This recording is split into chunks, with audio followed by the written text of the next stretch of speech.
بدقسمتی دیکھیں کہ آئین پہ اب عمل درآمد نہیں ہو رہا، وائلیشن ہو رہی ہے.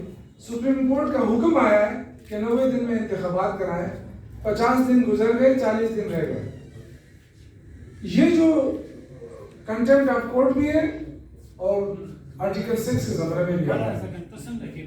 تو یہ میں سمجھتا ہوں کہ اس ملک کے ساتھ بہت بڑی زیادتی ہو رہی ہے. یہ سارے مل کر ان کا خیال ہے کہ ہم الیکشن میں جائیں گے تو جس طرح راجن پور میں ان کا حشر ہوا ہے، یہ دوبارہ ان کا وہی حشر یہ ایکسپیکٹ کر رہے ہیں. لہٰذا وہ تمام لوگ جو کہتے تھے کہ 4 روپے پیٹرول مہنگا ہوا، آئے روز مظاہرے. مولانا فضل الرحمان صاحب یہاں سے سٹارٹ لیتا تھا، ادھر سے مریم بی بی مہنگائی مارچ، ادھر سے بلاول جو ہے وہ ٹرین مارچ. آج آپ دیکھیں کہ 100% سے بھی زیادہ مہنگائی آ رہی ہے، لوگ افورڈ نہیں کر پا رہے.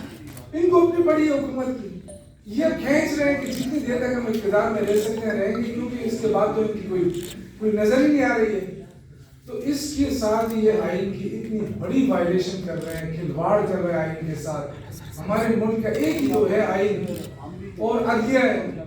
اگر ہم عدلیہ کو نہیں چھوڑیں گے، میڈیا کو نہیں چھوڑیں گے اور آئین کی اسی طرح وائلیشن ہوتی رہے گی تو یہ ملک کیسے چلے گا؟ یہ کوئی بنانا ریپبلکن بنے گا یا کوئی سری لنکا کی طرف جا رہے ہیں؟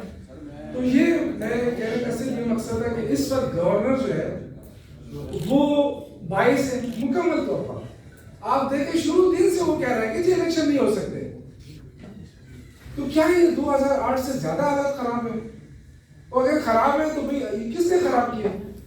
آج اگر یہ زرداری سے لے کے شہباز شریف سے لے کے جو بھی ان کے منسٹر صاحبان ہیں وہ آ کے کہتے ہیں کہ جی مالی طور پہ تو ملک ڈوب چکے ہیں، ہم الیکشن کہاں سے کرائیں؟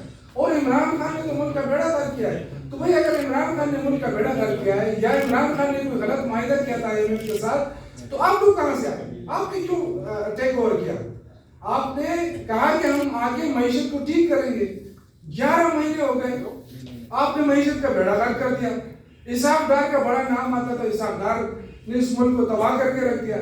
تو اب جو سچویشن سامنے آ رہی ہے کہ جتنے جلدی ہو اس حکومت کو رخصت کیا جائے، یہ تمام اداروں کے لیے، کیونکہ ملک ہوگا تو سیاست ہوگی، ملک ہوگا تو ہمارے ادارے ہوں گے. ہمیں اپنے ملک کی فکر پڑی ہے. آئے روز عمران خان پہ مقدمے بنا کے آپ حکومت کو نہیں بچا سکتے. یہ تو کل عوام بھی نکلے گی آپ کے خلاف، کیونکہ مہنگائی اتنی عروج پر پہنچ چکی ہے کہ آپ اس کو کنٹرول ہی نہیں کر پائیں گے.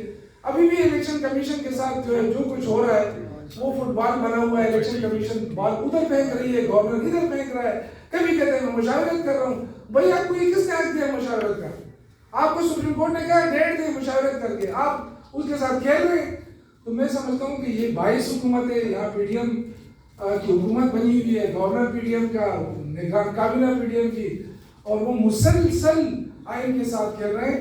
اعلیٰ عدلیہ کو اس کا نوٹس لینا چاہیے، اور جو اس وقت عدلیہ کے خلاف منظم سازش ہو رہی ہے مسلم لیگ نون کی طرف سے جو کمپین چلائی جا رہی ہے اس کا بھی نوٹس لینا چاہیے، کیونکہ ہم اپنے عدلیہ کے ساتھ ہیں، اپنے اداروں کے ساتھ ہیں، اور انشاءاللہ تعالیٰ یہ جتنے بھی ظلم کریں گے اس کو ہم برداشت بھی کریں گے، لیکن ساتھ یہ بھی کہیں گے اتنا کرو کہ جتنا بھی کر تم برداشت کر سکتے. بہت شکریہ.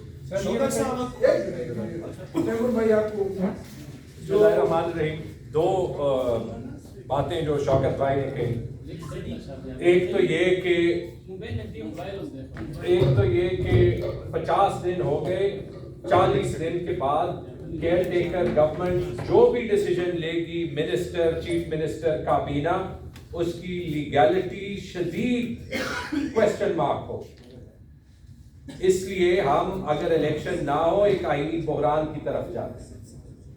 دوسری بات جو شوکت بھائی نے کہی، یہ تو بڑا کلیئر ہے، پہلے دن سے گورنر نے کہا ہے میں نے ڈیٹ نہیں دینا، الیکشن ہو نہیں سکتے، الیکشن اسٹیبلشمنٹ نے کرانے ہیں. مولانا صاحب نے اس دن بیان دیا تھا، PMLN نے بیان دیا ہے، ایمن والی ٹویٹس کر رہا ہے کہ پہلے احتساب پھر الیکشن. یہ آپ دیکھ لیں 13 پارٹیاں مل کے عمران خان کو پبلک میں فیس نہیں کر سکتی. میں 2 باتیں کہنا چاہتا ہوں. ایک تو یہ کہ جیسے شوکت بھائی نے کہا، میں صرف کلیئر کرنا چاہتا ہوں کہ اگر آج جو الیکشن کمیشن اور گورنر کی میٹنگ ہو رہی ہے اس کے بعد اگر الیکشن کا ڈیٹ اناؤنس نہ ہوا تو تو یہ کلیئر توہین عدالت ہوگی، کلیئر کوئی تاریخ اعلان نہیں، کلیئر آرٹیکل 6 ہے. ہم کل تک دیکھتے ہیں تو پھر ہم امیڈیٹلی کنٹیمپٹ آف کورٹ میں جائیں گے، کیونکہ سپریم کورٹ نہ صرف فیصلہ سنا چکی ہے، یہ بھی کہہ چکی ہے کہ گورنر نے آلریڈی اپنی کانسٹیٹیوشنل آبلیگیشن کو وائلیٹ کیا. اور دوسری چیز، کیونکہ میں بار بار احسن اقبال کو اور یہ 3-4 لیڈرز کو سن رہا ہوں، یہ 4-5 چیزیں بتاتے ہیں جس کی وجہ سے یہ کہتے ہیں کہ الیکشن ڈیلے ہو سکتا ہے. میں ان 4-5 چیزوں کا آن دا ریکارڈ جواب دینا چاہتا ہوں. سب سے پہلی چیز تو یہ کہ چاہے یہ سینسس کی بات کریں یا الیکشنز کے ملنے کی بات کریں، آئین ہوتا ہے. پاکستان کی آئین کی روح جمہوریت ہے، آبجیکٹیو ریزولوشن میں یہ لکھا ہے کہ sovereignty rests with Allah through the people of Pakistan. تو اگر الیکشنز ٹائم پہ نہیں ہوں گے، اور 90 دن کا آرٹیکل 105 میں لکھا ہے، مختلف آرٹیکلز میں لکھا ہے، تو یہ پھر آئین نہیں رہا. یہ ہم بڑی سنگین کرائسس کی طرف جائیں گے، اس لیے ہمیں کنٹیمپٹ پہ جانا ضروری ہے. اور دوسرا یہ جگہ ان کے جھوٹ بے نقاب کر دیں. ایک یہ کہتے ہیں کہ صوبے میں علیحدہ الیکشنز کیسے ہو سکتے ہیں. 3 بار ہو چکے ہیں اور NWFP میں بھی ہو چکے ہیں. مارچ 1951 میں پنجاب میں ہوئے، دسمبر 1951 میں NWFP یعنی خیبر پختونخوا میں ہوئے، اور مارچ 1954 میں بنگال میں ہوئے. پاکستان کا آئین اور انڈیا کا آئین ایک طرح ہے. انڈیا میں بھی 1970 تک الیکشنز ایک جیسے ہوتے تھے. پھر جب ایک بار پہلی ان کی اسٹیٹ اسمبلی ڈیزالو ہو گئی، اس کے بعد الیکشنز علیحدہ سے ہوتے ہیں. کیوں؟ کیونکہ صوبوں کو یا اسٹیٹس کو آئینی خود مختاری ہوتی ہے. یہ پہلا جواب. دوسرا یہ کہتے ہیں پیسے نہیں ہیں، جیسے شوکت بھائی نے بھی کہا. ابھی تو 35 ارب روپے انہوں نے سینسس کے لیے ریلیز کر دیے. یہ مجھے بتا دیں کہ سینسس اس لیے ہوتے ہیں کہ الیکشن ہو سکے، یا الیکشن کا دار و مدار سینسس پہ؟ اگر یہ کہتے ہیں کہ پہلے سینسس کا ہونا ضروری ہے، 1981 کے سینسس پہ 85 کے الیکشن، 88 کے الیکشن، 90 کے الیکشن، 93 کے الیکشن اور 97 کے الیکشن، 5 الیکشن ہو چکے ہیں. 1998 کے سینسس پہ 2002 کے الیکشن، 2007 کے الیکشن اور 2013 کے الیکشن 3 ہو چکے ہیں. آئین کہتا ہے کہ الیکشن ہوں گے لاسٹ اپرووڈ سینسس پہ. لاسٹ اپرووڈ سینسس 2017 کا ہے، اس پہ یہ پہلا الیکشن ہوگا. اپرووڈ پچھلا چونکہ پروویژنل پہ ہوا تھا.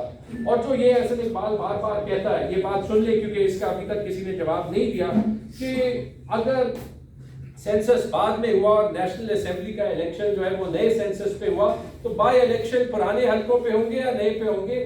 میرے خیال میں احسن صاحب فی الحال اپنی ذمہ داریوں پہ زیادہ فوکس نہیں کر رہے، کیونکہ آج جتنے بھی بائی الیکشن ہوتے ہیں نا، پچھلے جو یہ 8-10 مہینوں میں نیشنل اسمبلی کے ہوئے اور صوبائی اسمبلی کے، یہ سارے ہوئے پرانے حلقہ بندی پہ، جبکہ الیکشن کمیشن نے نئے حلقوں کا اعلان سال پہلے کر چکا ہے. تو اس کا جواب اسی میں ہوا ہے جو پی ڈی ایم کی گورنمنٹ پچھلے 10 مہینوں سے کہتی رہی ہے.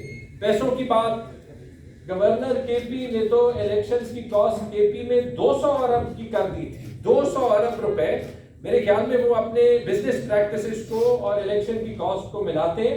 آج سے 1 سال پہلے جب لوکل گورنمنٹ کا الیکشن کیا، 3.8 ارب روپے کا کیا، اور یہ اس دن الیکشن کمیشن سے شاید آن دا ریکارڈ آ گیا کہ پنجاب اور کے پی کے الیکشنز میں مل کے 20 ارب روپے کا خرچہ ہے. گورنر کے پی نے 200 ارب روپے کا جو ہے وہ کر دیا تھا کے پی کا الیکشن. اس پہ تو انکوائری ہونا چاہیے کہ یہ باقی 180 ارب روپے یہ کہاں پہ لے جا رہے تھے. پولیس